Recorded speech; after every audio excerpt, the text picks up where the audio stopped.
So as a YouTube creator, there is nothing worse than shooting an entire great episode and having an equipment failure.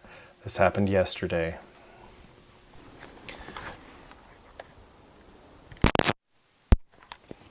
You know what that is? That's the sound of my microphone disconnecting. The entire shoot was lost.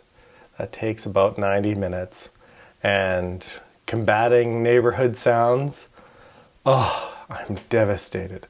Luckily, I have one of my extra days off. So this morning, I've got to reshoot my entire episode for today, edit it, and get it up. And as you all know, consistency is king, and I was going to rely on this morning to edit this afternoon's video.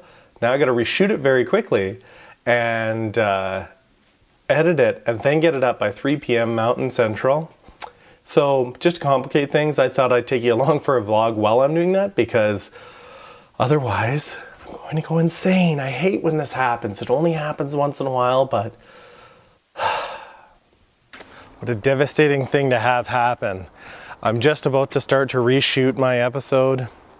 I don't know what the problem was. It sounded like the mic disconnected, but I'm not sure if that's something wrong with the mic or if I just knocked the connection loose.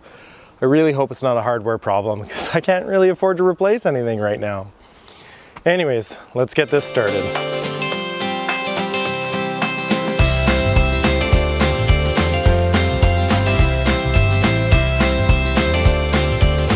So it seems to have worked. I think I just knocked the connection from the mic receiver that's on top into the camera itself. So not only did I have the mic problem from yesterday, I had some focus problems today with my reshoot.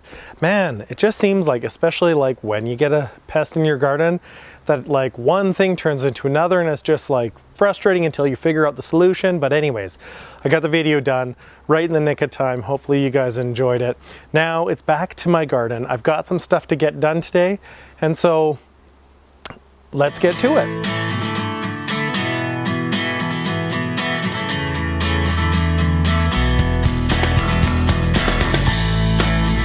As you saw in the intro of this video, my peas are doing very, very well. It's time to harvest them, and it comes just at the right time. Take a look at this.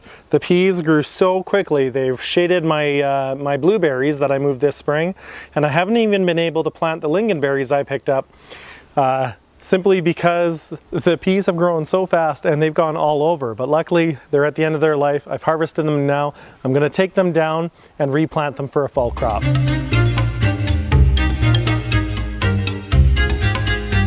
I know what you're thinking. Stephen, if you didn't want the peas to take over, you wouldn't have planted them next to your blueberries and lingonberries. Well, this was part of my strategy of growing more food in my limited space, is to take advantage of underutilized space and grow more crops. In this case, the lingonberries and blueberries did not need the space until, well, now, which gave me the amount of time to get a number of crops out of this same area. So I mean, in order to do this, I had to plant these peas as soon as I could work the earth, which was in kind of middle of April, and they flourished and produced and did very, very well for themselves, and are now done for the season, allowing me to then hand over the area to the perennials while still enjoying these fantastic snap peas. So the plan with these two beds is to have a blueberry in the center, and this is a low bush blueberry. It'll get between about a meter taller, 3.2 feet tall and wide, and then to have 4 lingonberries. I've already got 4 that I got this spring planted in the back here, and those will get about a foot taller, 30 centimeters tall and wide, and do enjoy some shade. So I'll plant the other 4 that I picked up recently, which are a little more mature, which should allow me to harvest some crops next year, or even maybe this year, because one of them has flowers on them. But the intent of these beds is to be acid-loving, fruit-producing beds. And so blueberries and lingonberries enjoy almost exactly the same very acidic soil, between kind of 4.3 to 4.5 all the way up to 5.5. And that is wonderful, a wonderful pairing. Planting these is relatively easy. This soil already has the right pH of about 5.1. All I need to do is plant them and give them a good water.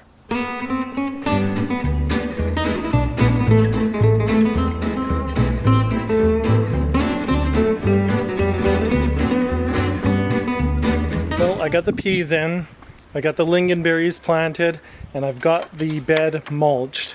A lot of what I do on these days off is little projects around the garden and house, and a lot of the time I'll go out and I'll take lots of footage that I'll either use way later in the season, during the winter, or I'm not even sure how I'm going to use it.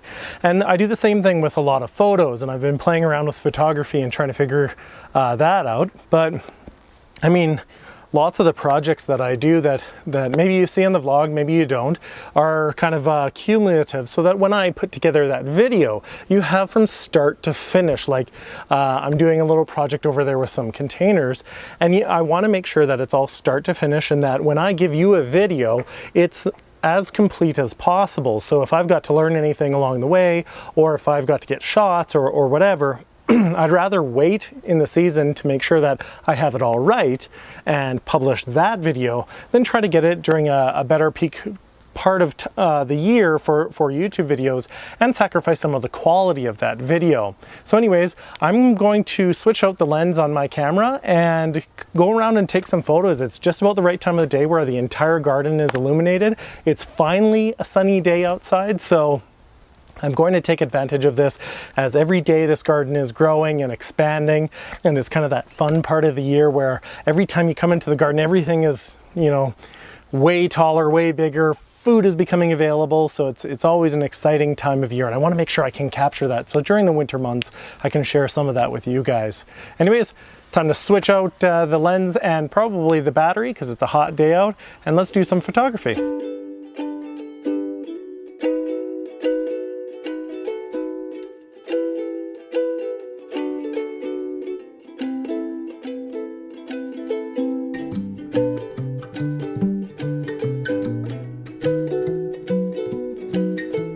That's about it for today. I did about an hour worth of photography, and I really enjoy that.